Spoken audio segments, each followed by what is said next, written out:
MMC Hospital Podcast, from MMC to anywhere.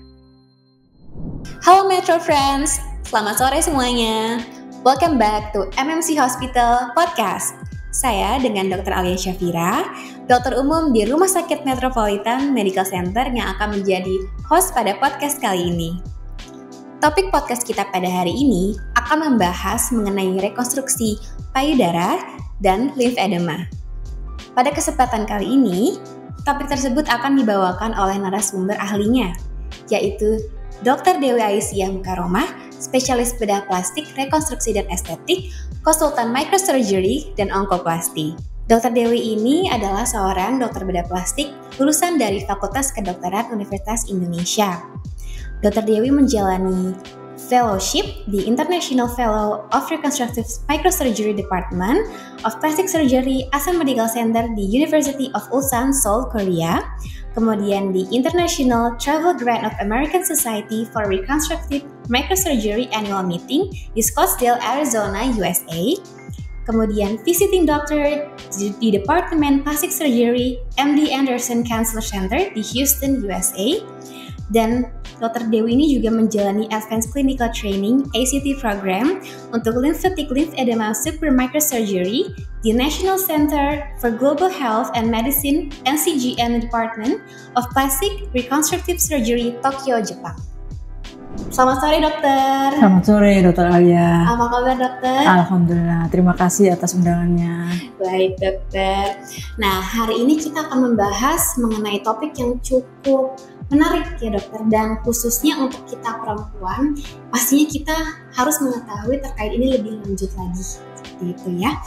Nah, rekonstruksi payudara dan lymphedema, mungkin dokter ada yang ingin disampaikan terkait rekonstruksi payudara terlebih dahulu. Oke, terima kasih. Pada kesempatan podcast kali ini saya akan share tentang apa itu rekonstruksi.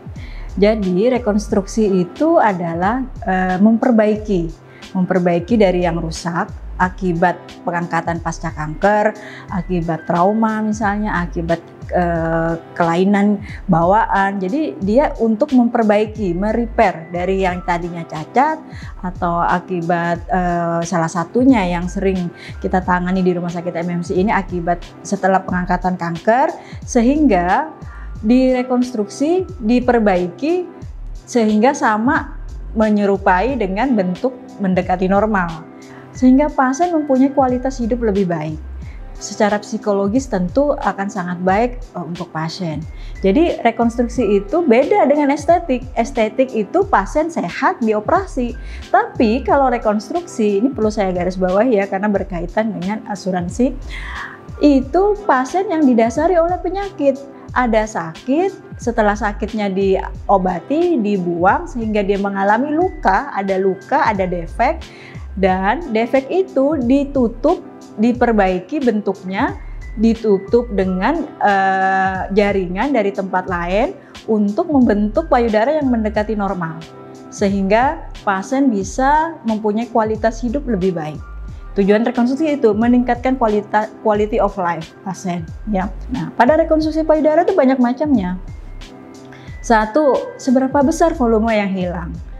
Misalnya sejawat bedah onkologi membuang sebagian, namanya BCS. Dibuang sebagian, berapa persen yang dibuang? Tentu seorang wanita sangat ingin mempunyai mahkota perempuan yang baik ya. Karena payudara itu kan suatu bentuk mahkota perempuan yang sangat berarti buat seorang wanita ya.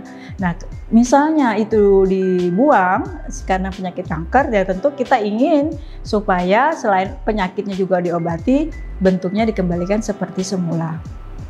Nah, tergantung bentuk rekonstruksi macam-macam. Misalnya dia ada sebagian dibuang, misalnya BCS.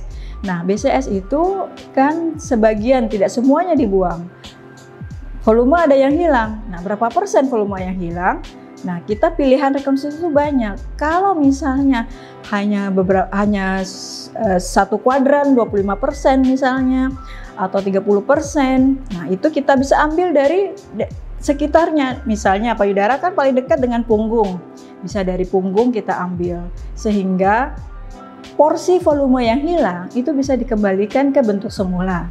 Tuh, jadi banyak macam dari rekonstruksi. Salah satunya itu bisa diambil dari punggung pada kasus yang dibuang sebagian. Dan yang kedua, kalau misalnya volumenya dibuang semua, misalnya dengan total mastektomi. Mastektomi itu semua kelenjar payudaranya dibuang sehingga seluruh payudara terangkat, itu juga bisa dibuat payudara yang baru. Tentu untuk meningkatkan kualitas hidup pasien. Misalnya diambil dari perut. Dari perut itu suatu gold standar, di mana itu sesuatu yang memang rutin dikerjakan di luar negeri, ya. Ngambil kulit, lemak dan pembuluh darah dari perut, kemudian dipindahkan ke dada.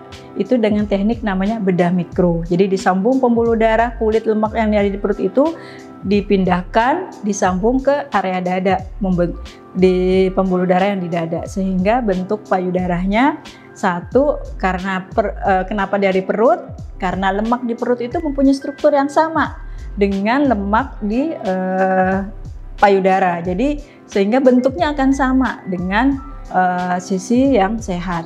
Itu gold standarnya. Jadi rekonstruksi payudara itu bermacam-macam. Satu, tergantung dari volume yang hilang, berapa persennya. Kemudian dari situlah kita bisa memilih pilihan-pilihannya, ya. Kalau sebagian bisa kita ambil dari punggung, kalau seluruhnya bisa kita ambil dari perut yang paling sering karena itu gold standarnya, atau bisa dari bokong, atau bisa dari paha, tergantung dari kebutuhan pasien, gitu ya. Baik dokter, sejauh ini dok, untuk pasien-pasien yang telah dilakukan rekonstruksi, bagaimana dokter? Dokter melihat kondisi pasiennya? Ya, satu, tentu pasien mempunyai kualitas hidup yang lebih baik. Kenapa? Karena ya kembali karena penyebab misalnya kan kanker payudara, ya. Kalau misalnya pasien yang diambil payudaranya, taruhlah yang semua volumenya diambil gitu ya, tentu dia mengalami imbalance di daerah dada. Jadi satu ada payudaranya, satu rata, tentu kan tidak nyaman. Pasien harus selamanya pakai protesa. Tentu itu sangat tidak nyaman buat pasien, ya. Jadi dia mengganjal sesuatu sehingga untuk menyamakan simetrisitas atau menyamakan keseimbangan, ya, dengan protesa. Nah, dengan kita memberikan suatu tindakan rekonstruksi dengan membuat payudara baru yang diambil dari badan kita sendiri, nah itu akan membuat dinding dada yang seimbang karena volume yang hilang itu bisa digantikan. Nah, sama satu hal lagi juga ya, seandainya pasien memang menolak untuk ambil tindakan diambil jaringan dari badannya, pun bisa dilakukan dengan pemasangan implan. Itu juga bagian rekonstruksi karena dia ada dasar penyakitnya. Bukan misalnya bedanya dengan estetik ya. Kalau estetik misalnya perlu membesarkan payudara tapi kan dia tidak dasar penyakit. Namun kalau rekonstruksi pada pemasangan implan itu juga itu satu pilihan. Dia tidak mau ada sayatan di badan yang lain, tapi ingin membentuk payudara yang hampir sama. Itu salah satu option lain bisa dengan implan, gitu. Jadi bisa dengan tissue expander atau bisa dengan implan. Itu satu pilihan yang bisa kita kerjakan, ya, gitu. Jadi intinya bagaimana pasien itu penyakitnya bisa diobati. Namun bagaimana juga selain penyakitnya diobati, tapi kualitas hidup akan tetap baik, tetap terjaga, psikologis terutama bisa terjaga. Ya, jadi dengan melakukan rekonstruksi, gitu. Oke, nah ini cukup menarik ya dok ya. Jadi rekonstruksi ini tuh bisa dilakukan di organ mana aja ya dok ya. Kemudian dan tekniknya itu seperti apa ya dok? Ya, rekonstruksi itu meliputi seluruh organ, dia tidak terbatas organ. Jadi bisa dari kaki, head to toe, bisa dari kaki, bisa dari kepala sampai ujung kaki, ya. Misalnya contoh kasus kulit kepala yang hilang akibat tumor, akibat kecelakaan. Nah, itu kita bisa tutup, kita bisa rekonstruksi lukanya, ya. Jadi gini, untuk rekonstruksi itu bisa meliputi semua organ. Dan teknik yang bisa dikerjakan itu banyak macamnya, dari yang paling simpel sampai yang paling kompleks. Yang paling simpel misalnya ya kita jahit, atau kita kalau biarkan secondary healing kalau memang lukanya memang kecil. Tapi kalau misalnya memang dia membutuhkan suatu rekonstruksi yang kompleks, bisa sampai dengan cangkok kulit, pemindahan kulit, bahkan namanya bedah microsurgery. Mengambil jaringan dari tempat lain beserta pembuluh darahnya disambung ke tempat lain, bagian yang mengalami kecacatan. Seperti tadi contohnya ya, payudara, rekonstruksi payudara. Jadi kita ambil contoh misalnya dari kepala. Dari kepala itu dia misalnya ada kulit yang hilang atau kulit kepala yang hilang akibat luka bakar, akibat kecelakaan atau akibat tumor. Kalau kecil kita bisa geser, itu tekniknya. Namanya local flap dengan geser. Tapi kalau besar, luas, nggak mungkin digeser. Kita harus ngambil dari tempat lain. Misalnya diambil dari paha, disambung pembuluh darah paha dipindahkan kulit, lemak dan pembuluh darah paha dipindahkan ke kepala. Itu dengan teknik bedah mikro ya. Jadi tergantung dari seberapa besar derajat keparahan yang dialami oleh pasien. Kedua, misalnya dia dari kepala turun deh ke wajah. Ada bagian wajah yang hilang akibat tumor, akibat kecelakaan, sehingga nggak mungkin kan, wajah itu kan identitas seseorang. Dia nggak mungkin kita biarkan bolong. Dia nggak mungkin kita biarkan ada hilang. Jadi akan mengubah mungkin orang nggak bisa mengenali. Nah, mungkin ya, misalnya akibat tumor, basalioma, kanker kulit, misalnya kanker kulit, bolong mukanya. Nah, kita bisa rekonstruksi. Bisa kita geser kalau memang dia bisa digeser kulitnya, atau kita ambil dari tempat lain, yaitu misalnya di wajah. Atau tumor di rahang misalnya. Kan rahang juga kalau misalnya karena tumor, karena kanker gitu ya, misalnya harus sebagian diambil, ya tentu kita harus membentuk yang menyerupai normal. Kita ambil dari tulang tempat lain untuk mengembalikan seperti semula. Atau turun ke dada, misalnya tadi breast, di daerah dada bikin payudara, tergantung tadi yang saya jelaskan, sebagian kah atau seluruhnya, itu kita kembalikan bentuk semula. Atau kemudian turun ke daerah genitalia. Genitalia misalnya karena kanker CA vulva, CA penis gitu ya, itu bisa kita bentuk mendekati normal sama. Atau kaki misalnya, bagaimana tumor di kaki atau di tangan, supaya pasien tidak diamputasi, kita lakukan limb saving gitu. Kita pertahankan, dibuang tumornya, kemudian kita jaringan yang hilang akibat tumor kita gantikan. Jadi itu, jadi bisa meliputi ke semua organ, dan tekniknya tergantung dari keparahannya. Dari yang simpel tadi geser kulit, cangkok kulit, sampai yang paling kompleks dengan teknik bedah mikro.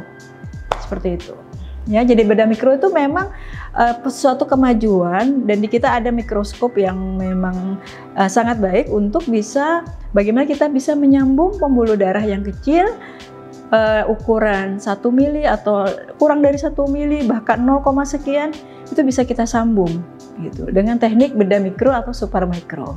Jadi udah canggih banget ya dok ya sekarang ya dok ya. Baik dokter, tadi kan kita sudah berbicara mengenai rekonstruksi dari seluruh organ, gak hanya di payudara aja. Nah selanjutnya saya mendengar yang namanya lymphedema dok. Nah mungkin apakah dokter bisa menjelaskan ke kita dok, apa itu lymphedema? Oke, lymphedema itu adalah suatu penyumbatan saluran limfatik. Jadi di badan tuh ada saluran limfatik ya, yang mana itu mengalami suatu penyumbatan sehingga yang harusnya cairan limfatik itu sampai masuk ke muaranya di suatu kelenjar. Misalnya kalau di ekstremitas, di lengan atas, di lengan ekstremitas atas itu kelenjarnya di daerah aksila, ketiak. Kemudian kalau di kaki itu kelenjarnya muaranya di lipat paha. Dan kalau kelenjar itu diangkat, maka bisa cairan limfedemanya itu tidak masuk ke muaranya, tapi dia tumpah ke jaringan sekitar. Makanya terjadilah yang namanya limfedema, seperti itu. Nah, limfedema itu memang kalau pada ekstremitas atas pada lengan, ya itu sering disebabkan oleh, jadi ada gini, lymphedema itu ada primer dan sekunder.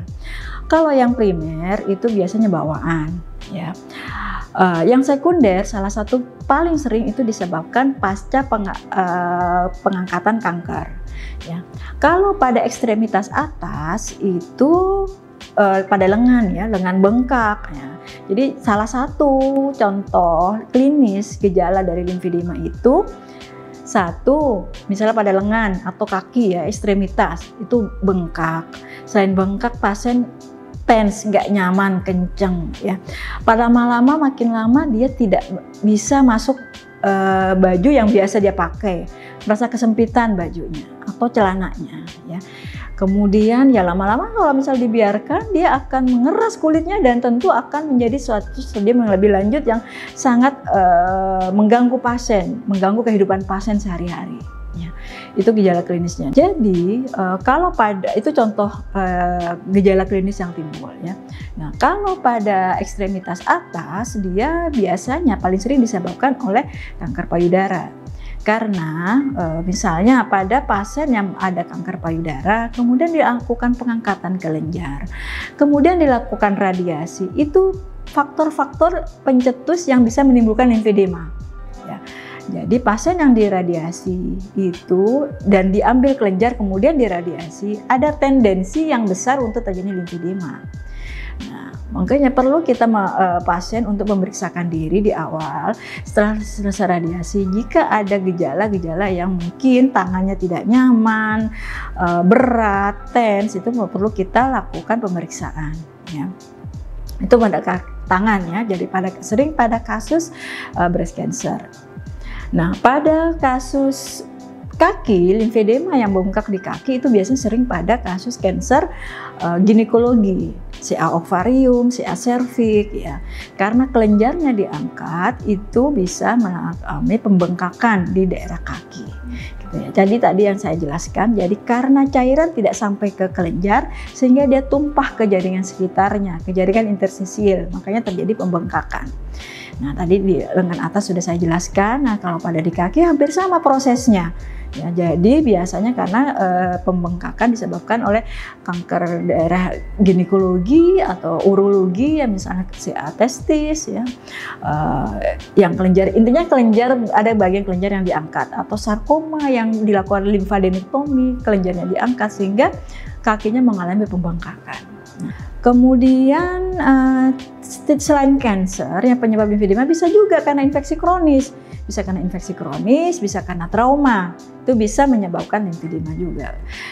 Jadi area lymphatic pathway, saluran limfatik yang tercederai, bisa karena apapun ya, bisa tadi kanker, trauma atau infeksi, itu bisa menyebabkan limfedema. Seperti itu ya. Nah, gimana sih cara kita melakukan apakah ini limfedema atau tidak? Tentu kita ada beberapa pemeriksaan. Salah satunya dengan imaging, satu dengan limfosintigrafi. Itu yang paling dasar, atau dengan ICG, limfografi. Indocyanine green limfografi, ICG limfografi. Dengan pemeriksaan khusus kamera fluoresen, kita bisa melihat real time apakah ada kelainan limfatik atau tidak ya, atau bisa juga dengan USG atau bisa dengan ultrasound yang baik dan MRL, magnetic resonance limfografi. Itu pemeriksaan yang bisa kita lakukan untuk menegakkan diagnosa. Ya, tentu kita harus menyingkirkan dulu di kemungkinan yang lain dengan dari anamnesa, dengan pemeriksaan tadi ya, supaya memang karena untuk tegaknya diagnosa limfedema ya. Kalau untuk bengkak ini ya dok ya, gimana ya dok cara membedakan pembengkakan yang dikarenakan limfedema atau mungkin yang biasa dok? Ya tadi ya, kita tuh perlu memang melakukan satu anamnesa yang detail. Karena kan orang sakit jantung juga bisa bengkak, orang sakit ginjal juga bisa bengkak. Itu perlunya kita melakukan anamnesa yang detail. Nah, setelah anamnesa yang lain bisa disingkirkan, tentu kita perlu melakukan pemeriksaan penunjang. Tadi saya sampaikan ada limfosintografi, ada pemeriksaan ICG limfografi. Kita lihat nih, kalau gambaran ICG-nya itu ada gambaran patologis ya, yang normal itu gambarannya lurus linear sesuai dengan garis jalur limfatik pathway. Tapi kalau gambarannya itu seperti bercak-bercak putih gitu ya, itu namanya stardust, splash atau stardust, itu udah patologis ya. Kemudian kita juga bisa lihat dengan USG apakah ini cairan atau fat ya, dan bisa juga dengan MRL, magnetic resonance lymphography, yaitu yang paling canggihnya. Namun dengan yang biasa kami lakukan di sini dengan ICG lymphography, tentu dengan riwayat dia misalnya kanker payudara atau kanker ovarium ya, atau ya tadi ya penyebabnya dengan melakukan imaging, dengan melakukan pemeriksaan punjang yang tadi saya sebutkan, kita bisa membedakan apakah ini limfedema atau bukan ya gitu. Untuk lymphedema ini ya dok, apa saja ya dok ya risiko-risiko yang bisa menyebabkan kondisi tersebut, mungkin supaya kita tahu ya dok ya. Yaitu risiko yang terbesar itu misalnya pengangkatan kelenjar. Kalau pada breast cancer misalnya kelenjar ada yang diangkat sebagai terapi, jadi pengangkatan kelenjar itu merupakan suatu terapi ya, baik pada kasus limfedema lengan atau limfedema kaki. Namun kalau misalkan pasien dilakukan misalnya setelah diambil kelenjarnya pada pasien breast cancer dilakukan radiasi, nah itu chance atau kesempatan tendensi untuk terjadinya lymphedema itu lebih besar gitu, karena memang faktor-faktor itu yang bisa merusak saluran limfatik gitu ya. Jadi resiko terbesar terjadinya limfedema ya pasien yang dilakukan pengangkatan kelenjar dan diradiasi seperti itu. Untuk saat ini dok, apakah ada perkembangan terbaru dalam pengobatan atau manajemen dari lymphedema? Ya, perkembangan terbaru saat ini ya, memang limfedema itu suatu penyakit yang dia sifatnya itu kalau tidak ditangani dengan cepat ya, dia bisa mengganggu kualitas hidup karena lama-lama bengkak dan ada perubahan kulit di situ, bisa sampai keras, fibrosis ya. Nah, penanganannya memang lebih baik di early stage itu akan lebih baik, stadium awal akan lebih baik. Di pasien ketika pertama kali datang dengan keluhan lymphedema, kita akan melakukan staging. Dia berada di stage berapa lymphedemanya? 1, 2, 3 atau 4. Ya, nanti kita lakukan staging. Nah, dengan keilmuan sekarang ya, pasien lymphedema itu bisa kita tangani dengan namanya lymphatic surgery yang fisiologis. Kalau stadium awal sampai stadium ya di awal biasa kita lakukan physiologic terapi. Kecuali ya misalnya sampai keras ini bengkaknya sudah sampai kulitnya seperti keras kayak batu gitu ya. Nah, itu baru kita lakukan debulking procedure. Nah, perkembangan terbaru yang di physiologic management. Jadi operasi limfatik yang fisiologis. Artinya fisiologik itu mengembalikan fungsi limfatiknya, mengembalikan saluran limfatiknya maksudnya. Jadi saluran limfatik yang tersumbat itu dibuat saluran baru bypass ke vena. Jadi nama operasinya itu lymphaticovenous anastomosis dengan teknik super microsurgery yang sekarang sedang berkembang dan kita bisa kerjakan di sini karena kami ada mikroskop yang kompatibel untuk melakukan operasi itu.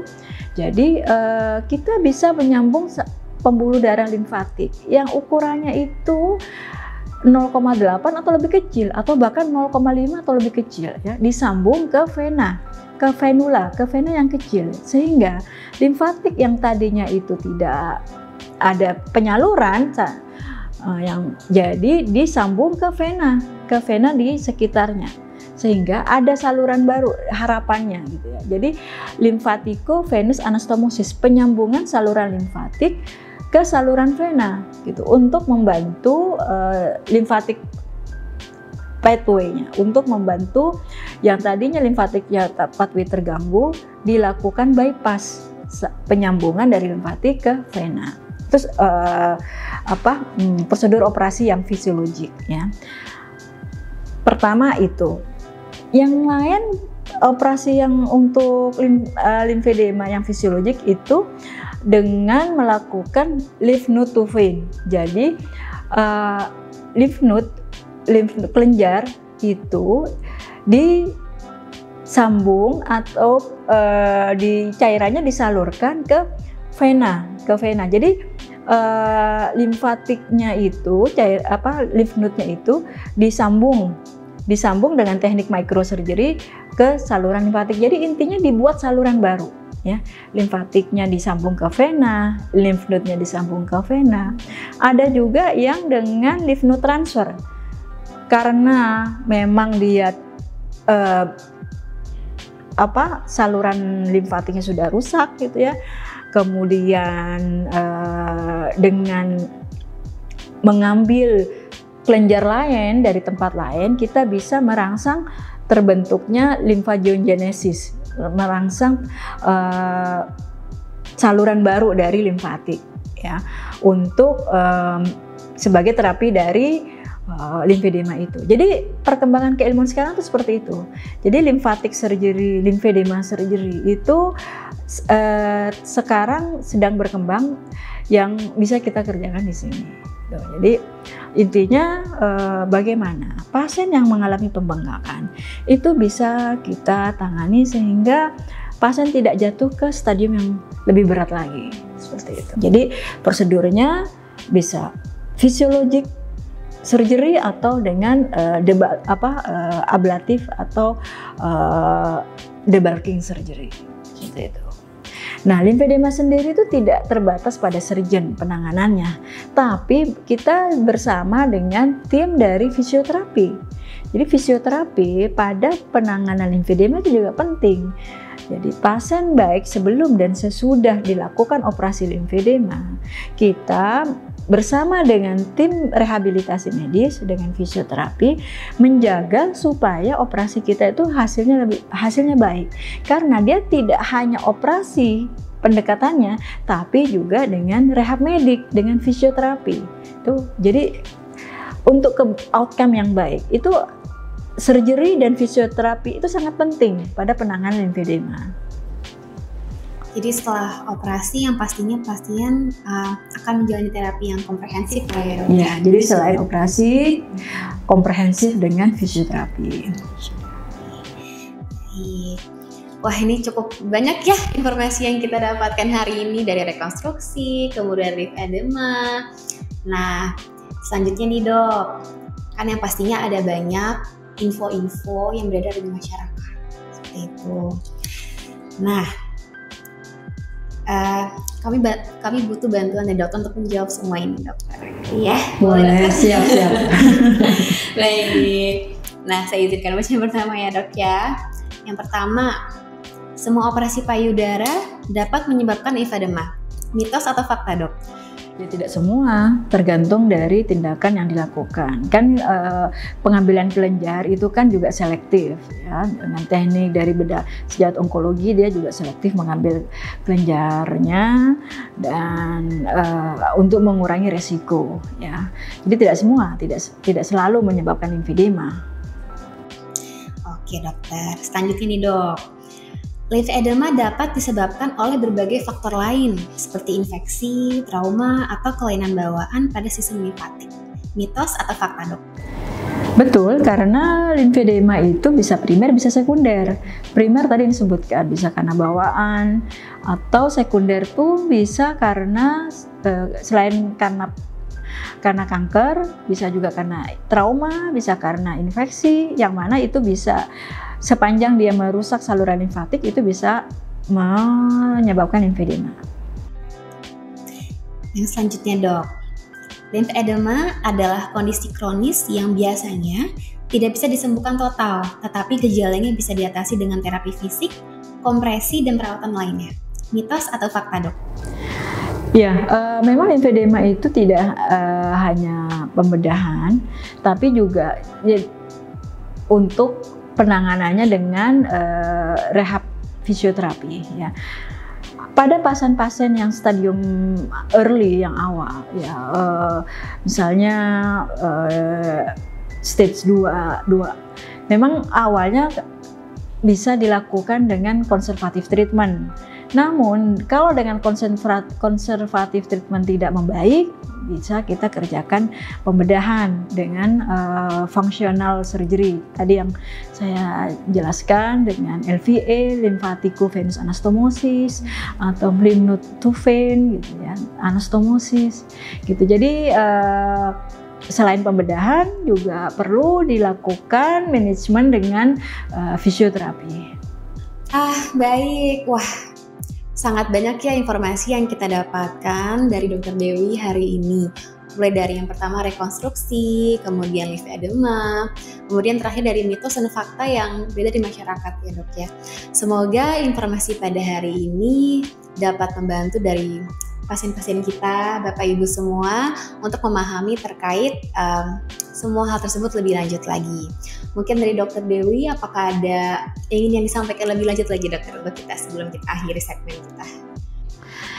Baik, terima kasih atas kesempatannya. Mudah-mudahan apa yang saya sampaikan itu memberikan manfaat buat pasien. Tentu tujuannya adalah untuk meningkatkan kualitas hidup pasien.